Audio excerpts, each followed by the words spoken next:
Hello, my name's Professor Peter Collignon. I'm based at Canberra Hospital, but part of ANU Medical School. I'm a Professor of Infectious Diseases and Microbiology, and I'm here today with our guest, which is Associate Professor Gunnar Kuripi, and we're going to talk about the issue of smallpox. Gunnar is at the John Curtin School of Medicine, and he is a researcher there in the position of Associate Professor looking at immunology and the viral immunology and immunopathogenesis in particular. And this issue has arisen because there's been a recent vote at the World Health Assembly on the issue of should all smallpox be destroyed. And currently, as far as we're aware, only two places are still storing smallpox, and that's the Russians and the Americans in the US. And they've kept them for reasons that we can talk about, but essentially it's to do with biological warfare. And but they had a moratorium to destroy that, but we understand they've not agreed to that, so the stocks are continuing. My own personal view is that we should destroy these stocks because I think they're there for germ warfare. I think it's a risk that we don't have to continue, but there are opposing views from an academic point of view as well, and that's where Gunnar is going to come in. That's right, yeah. Thanks, Peter. Well, I certainly think that one day these stocks should be destroyed, but I do think that the reason why, especially some American researchers have requested for an extension of time to ensure that they complete the work that they first set out to do, and that's really to, I think, you know, the fact that smallpox has been eradicated would sound to someone as to why would we ever want to hold on to these stocks. The idea is really to ensure that we are able to develop new antivirals, which there are two available, but it's not quite there yet. It's not been approved by the FDA. We also need better diagnostic to diagnose smallpox, because at the moment there are some tests available, but it's still not as good as what the researchers would want them to be, especially to be employed out in the field. And the third is vaccines. So we've obviously managed to eradicate smallpox with a vaccine, but by today's standards, these vaccines that we utilize are considered to be quite dangerous in the sense that there's a high degree of adverse events. And so there's been a lot of research in the last decade or so on the generation of better, safer vaccines. But to date, we don't really have very good evidence that indicates that these vaccines are going to be effective. And all of this is, I believe, is to ensure that in case there is an outbreak through some means of the smallpox virus being released, then at least we are prepared. And that's really the reason why the researchers in question want an extension of at least another 3 years. Yeah, look, I guess I have a contrary view. I guess my view is that the only reason or the predominant reason the Americans and Russians are keeping this is because they don't trust each other and somebody might release it as part of germ warfare. And it'd be very effective because people who are born after about 1980, hardly any of them will have been vaccinated. So that's right. It's fairly devastating. However, I also take the view that we've got the genetic sequence, we've got a very similar vaccine virus that I think we could, do experiments on.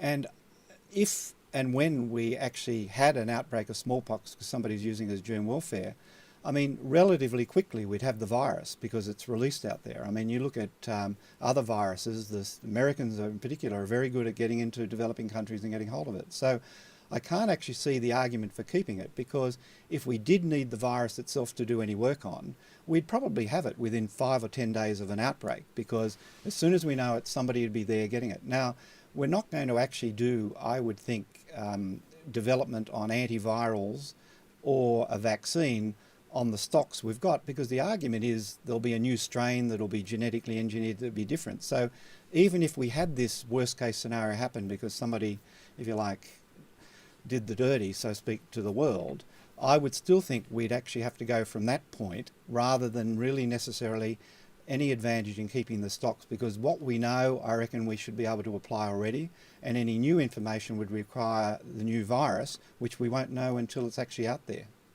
Yeah, no, these are very fair points, but I do think that I'm thinking in terms of what we really need to do in the next few years, and that is to get better antivirals, because if we do not have antivirals that we know for sure that will work, then it's going to be a bit too late if there is an outbreak and the virus is out there.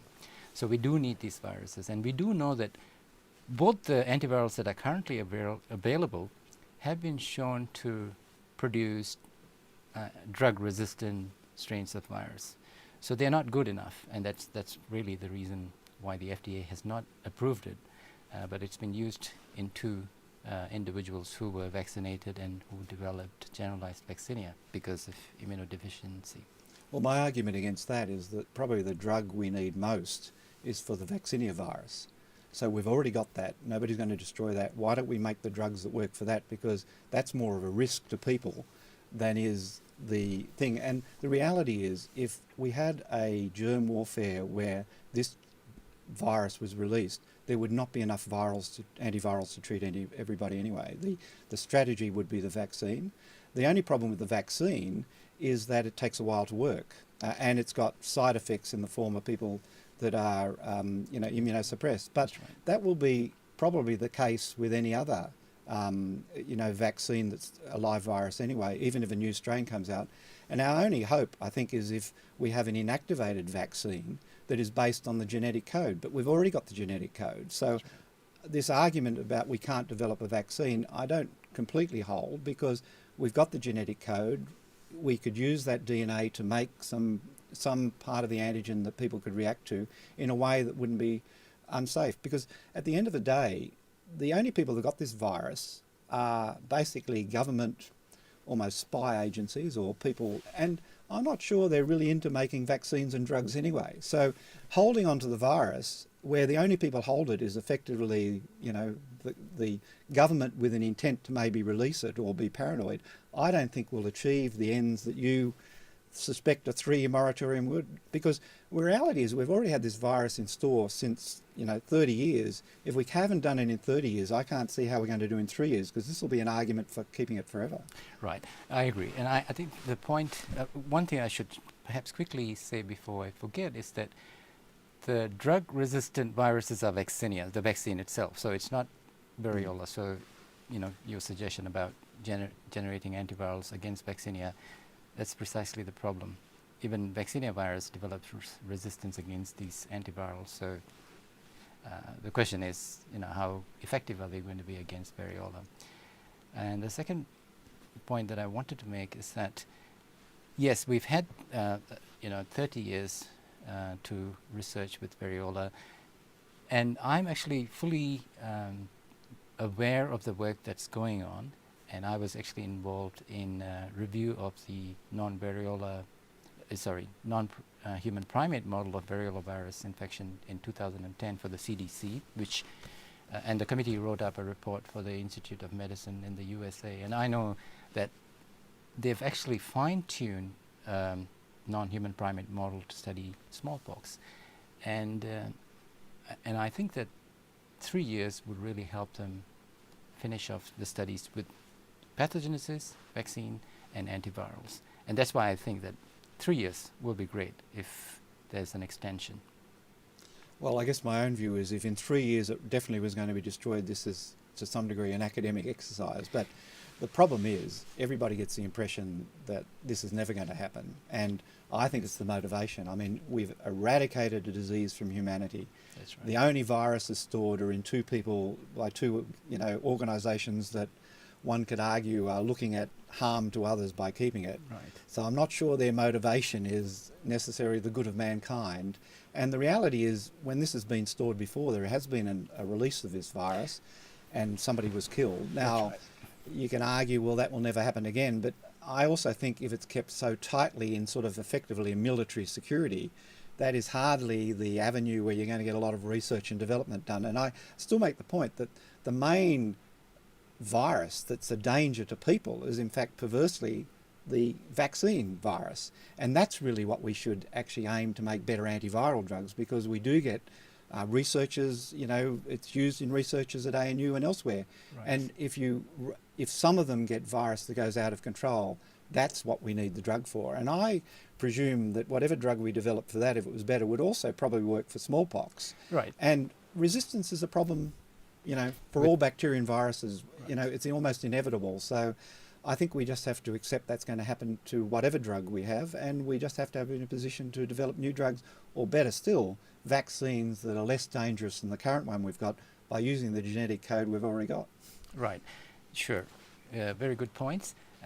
But one thing I should say that, I think we get into a circular argument when we say that, well, I mean, what's the point of keeping the virus? We should destroy it when, on the other hand, we have the genetic code and we can actually make the virus from scratch. So it becomes, on the one hand, a circular argument, but on the other hand, a moot point. Well, if the stocks are destroyed, someone can actually make this virus. Obviously, they need, a very high-tech lab, but theoretically, it's possible to make this virus. I mean, I'm not aware of anyone actually having attempted, because one can't, because there is a ban on such practice. But at the same time, who is to say that it may not be attempted? But if that's theoretically so easy, again, what's the point of keeping the virus?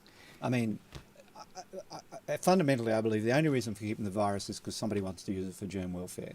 And so I think that risk far outweighs the small benefits we've got for keeping it for another few years, because I think we'll just kick the ball down the road each time. It'll always be, we're almost on an edge of another breakthrough, so we'll never get rid of the virus. And eventually, I reckon somebody will, have a bad hair day and be worried about other countries and release it. And I think we're all better off if this virus is dead and buried.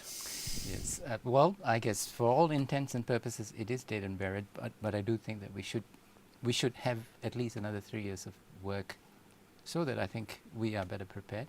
And that's my honest belief. And I do know of some of these people who actually work with variola virus in the US, and they are very decent scientists, highly respected. And I don't think their intentions are to someday use the virus for biological warfare. My worry about that, it's not the people working on the virus that make that decision. It's governments, people much higher up the food chain who make Right. that decision and just use the expertise and work that's been done by others.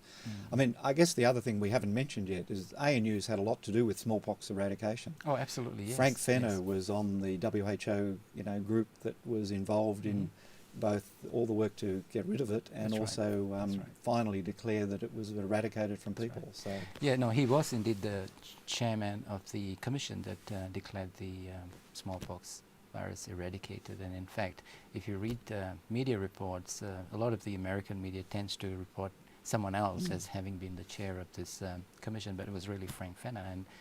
And a lot of his, the reason why he got involved, or at least part of the reason why he got involved with the commission, was a lot to do with his work with mousepox, which is a mouse model of smallpox. It's not the same virus, they're closely related, but the disease is very similar to smallpox. So Frank was able to use his knowledge from that mousepox model and actually extended it to the pathogenesis of smallpox. And in fact, his paper, it's a classic, and so people will around recognize Frank as one of these big names in smallpox and poxvirus research.